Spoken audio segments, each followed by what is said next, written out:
Dawk il-persuni morda bil-coronavirus u li suppost ikunu fid-djarhom iżda ma jinstabux hemmhekk jeħlu multa ta' 10,000 euro kuljum.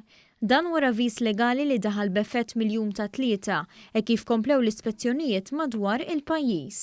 Allura l-ewwel pass kien li nollu il-multa minn 1,000 għal 3,000 euro fejn jidħol l-obbligu ta' kwarantina u issa anke permezz ta' avviż legali ġdid ġiet introdotta li jekk persuna jkun jaf li jkun marit bil-marda u jiddeċiedi li joħroġ xorta minkejja li jkun avżat mill-awtoritajiet tas-saħħa sabiex ma joħroġ mid-dar, dik il-multa issa tkun waħda li hija pjuttost konsiderevoli ta' 10,000 euro. Fl-aħħar 24 siegħa 3 persuni ġew immultati wara li nqabdu jiksru liġi.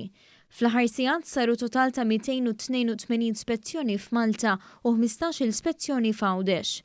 Intant il-Ministru għall-Intern kompla jispjega li fl-ewwel 10 ijiem saru l-fuq minn 2,500 spezzjoni mill-uffiċjali tal-Pulizija, Direttorat tas-Saħħa Ambjentali u membri tal-Protezzjoni Ċivili. Kompla jispjega li fil-biċċa l-kbira tal-każijiet, il-persuni fi kwarantina bdew ma' regoli imposti fuqhom mill-awtoritajiet.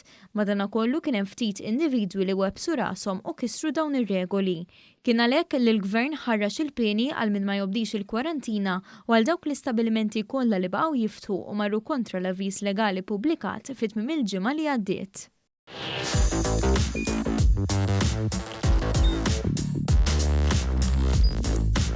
Idħol fuq one.com.mt u hemmhekk tista' tara l-programmi kollha li jxandru fuq One permezz ta' One Play.